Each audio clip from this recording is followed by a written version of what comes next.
Hi, I'm Rose, owner-operator of Mason Creek Farm. We've been in operation since about 2006 on Mason Creek, which is a tributary of the Middle Fork of the White River in the Boston Mountains of the Ozarks at about 1,300 feet elevation. It was a new farm we created in 2006, kind of eked out of the original homesteading family's acreage. It had been cleared about 10 years here along the creek when we bought it, but I think people have been living here for hundreds of years as we've gotten to know more of the local history and met some of the old-timers. They told us stories about people living down here. Interestingly for us, as a side note, one of Arkansas's significant history makers, Peter Mankins, was actually located just around the bend on the creek, and he actually grew enough hogs that he supplied the Union Army during the Civil War with pigs and would drive them up to Kansas City to get on the train, and actually at one time even drove the pigs all the way to the Rocky Mountains where they were attacked by Indians, so the story goes, and he lost all the pigs. Here on our farm, we've really focused our energy and time, and of course money, on 4 different areas. The first being the health and well-being of the animals in our care. The second being the health and well-being of the land in our care. The third being investing in our local community. And the fourth is developing the Boston Mountain Hog, which is a new breed we've created that's designed to be economical for the local farmer and also well designed for a rich pastured and wooded environment. Kind of happened organically. Being animal welfare approved, we are required to raise all the pigs that we butcher. So over time we would select the ones that did best, both in our management technique and physically, by having larger litters, and we developed a pig that really thrives in this environment.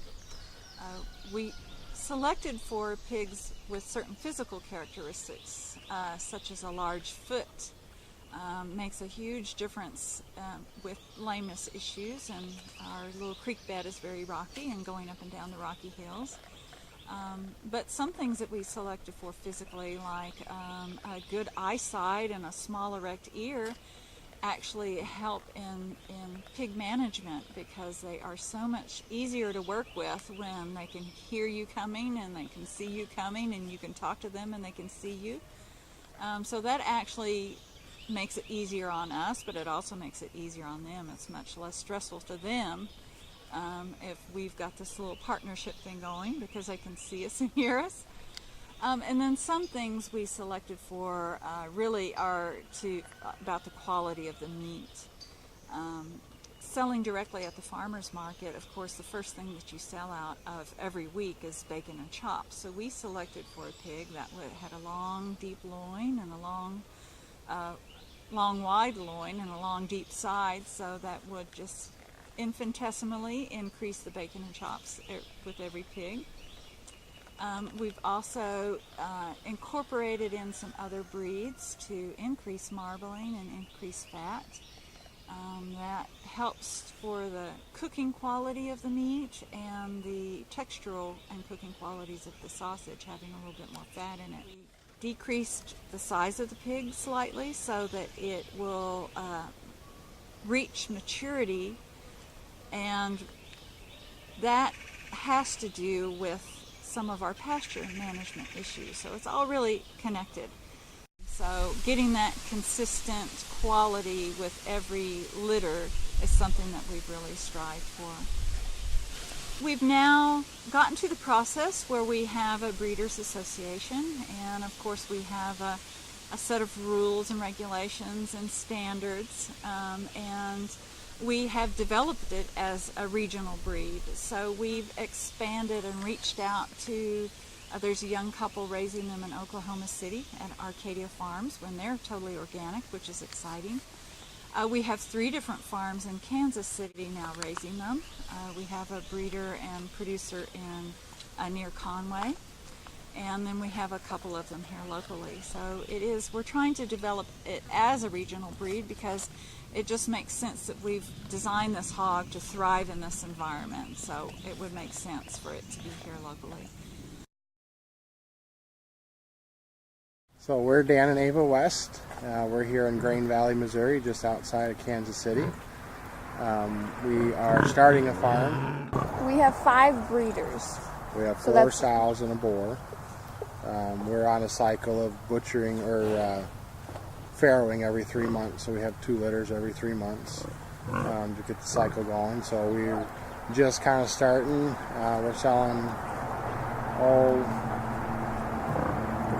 right now roughly 15 to 20 a year retail at farmers markets and half hogs. We're hoping to expand that. Got some contacts with restaurants and looking at some wholesale options. So we got introduced to Rose and the Boston Mountain Hog through organic farming, and at that time she was looking for producers to expand the Boston Mountain Hogs and looking for something up in the Kansas City area. So we talked about it and looked like a good opportunity. So we started raising Boston Mountain Hogs in the Kansas City area starting in the spring of 2014. Been real happy with the product. Customers have been happy. Good marbling, good flavor. It's the best pork, seriously. I mean, I didn't love pork before. I love pork. The temperaments have been great. Litter size has been great. Just overall real happy with the Boston Mountain Hog. We have 223 acres. We have row crops. We have the hogs. We have 1 dairy Holstein milk cow. We have cow-calf operation with approximately 26, 28 cows and a bull. We have a retail farm store that we just opened 3 weeks ago. Got this pig this boar from Rose as well. Anyway, this is my daughter's pig. She is taking a liking to Big Ben. She's the one that actually named me. Yeah, Rose said she needed to have a B name, and my daughter is infatuated with all things London and England, so it came out that quick. That's Big Ben. On our farm, we have our store that we just opened not too long ago, and we're selling all these things retail to our customers, not only to the loyal customers that we've had throughout the years, but now we're just gaining new customers as well, in addition to a local cafe and doing some deliveries even to some local business establishments. So we just love what we're doing. It's a lot of work, but we are passionate about having healthy food. One of the end goals is to have a certification mark. So this is a mark that will be recognized by the USDA, so legal to put on the meat. That will indicate to the consumer or purchaser that the hog has met our requirements, and we will have, we're right now in the process of grading the hogs that go to butcher.